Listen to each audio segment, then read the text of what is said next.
So everyone knows the old saying, one man's trash? Is another man's treasure. Yes, but this is 2025, so maybe the ladies want in on the secondhand action. This one is for the whole family when you're trading heirlooms back and forth in Another Man's Treasure. And that's our snap review for today. Another Man's Treasure is a hand management set collection game for 2 to 6 players published by Grandpa Beck's Games.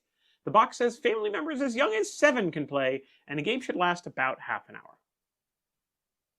Just like any possible hand-me-down you can think of, Another Man's Treasure's art starts with the plaid. All of the cards have a wonderful 80s style orange plaid on the back, and I've got to say, without infringing on some IP, they've done a pretty good job with some of these illustrations. And these items, let's face it, we've seen our parents and aunts and uncles try to foist these things on unwilling participants. And grandparents, yeah, all of them. Yeah. I love how some of them even relate to each other. For example, here's the pool table. The text is a quote from Mona, who says, "This was not what I had in mind when Paul asked if I wanted to host pool parties." And then you've got this cute flower. Paul writes, "I bought this for Mona to apologize for the pool table." And below that, Mona replies, "It didn't work." So there's a lot of cute tongue-in-cheek graphic design in this game, even if it's not the kind of game that gives you fantastical landscapes or imaginary creatures.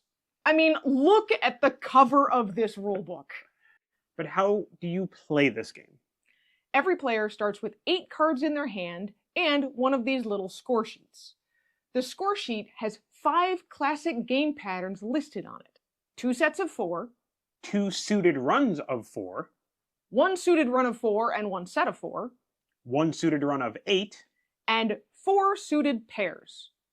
Each round, players are going to want to try to get one of these sets of 8 cards into their hand. Play starts to the left of the dealer, and basic play is simple. Draw a card, either from the deck or the top of the discard pile, play a complete set if you can, and then discard a card. When a player discards a card, anyone at the table can say, "Can I have that?" At this point, the player who's about to have their turn can say they want it and take the discarded card for free. But if they pass, it goes around the table clockwise until it gets to the player who asked for it. Each person along the way has the chance to take that top card from the discard pile instead. But if they do, they also take a card from the top of the deck. In addition to trying to play a set of 8 cards that matches a game pattern, players can also play cards off patterns they or another player had played previously. Once someone runs out of cards after discarding their final card, the round immediately ends. Everyone else can put down a partial game pattern, if they're able to, and score the rest of the cards in their hand. Basic treasures score 5 points, and wilds score either 10 or 15. If a player played an 8-card pattern or a partial pattern because someone went out, and there are rules for these in the rulebook, they must cross out the pattern they used from their score sheet, and they can never use it again in this game. Points are bad in this game. You want the lowest score you can. After this, the dealer moves to the player to the left, and you go again. The basic game has 5 rounds. There's also a progressive play variant on the backs of the scorecards, but we'll leave you to find out about that for yourself. Whoever has the lowest total score wins. So we come into most Grandpa Beck's games with some expectations, I think, and I'll start. First off, their games are usually based in some way on standard card games, especially if the game is a box of cards. Like this one. This particular game relies on tried and true mechanics like hand management and set collection, so in this way, I expected Another Man's Treasure to feel very familiar. It did. I also expected that woven into these familiar mechanics would be those moments when the whole table erupts, just like we see in Skull King, which is another Grandpa Beck's title.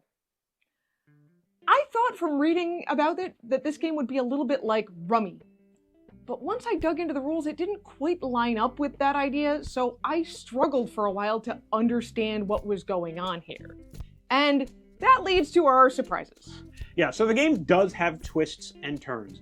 Because of the fact that you're playing sets of cards in order to not score those cards, it actually takes a couple of rounds to wrap your brain around that idea. I also really loved the idea that you're gradually reducing your own flexibility over the course of 5 rounds. You choose the sets to eliminate. You choose whether or not to compile a huge hand of cards. You choose the times when it's not worth it to score something partially because that game pattern might be too valuable to go halvesies on and only get partial benefits from it. Yeah, trying to make a set of 8 cards with exactly 8 cards in your hand was a real struggle for me. Saying, "Can I have that?" and taking more cards gives you flexibility to work on more than one kind of set. But then it leaves you with extra cards to play even if you do make that 8-card set work. There ended up being a lot more to the decisions in this game than I expected. Sometimes it's worth it to be able to get most of the cards out of your hand and still score a few points at the end of a round. Another Man's Treasure is a great option for a game to take out if your family only plays games with regular playing cards and you just want to mix it up. Just something different. And if you're playing with multiple generations, I suspect you'll run into more than a few situations when you throw down Grandma's canner and you have your own story to tell about your own family's weird kitchen gadgets. We're gonna rate Another Man's Treasure 3.5 treasures out of 5. And that's Another Man's Treasure In a snap. So let's talk about expectations. We come into most Grandpa Beck's games with some... You didn't read what you yourself wrote. Hey, listen, I've done a lot of things since last night. Sure. So we come into Grandpa Beck's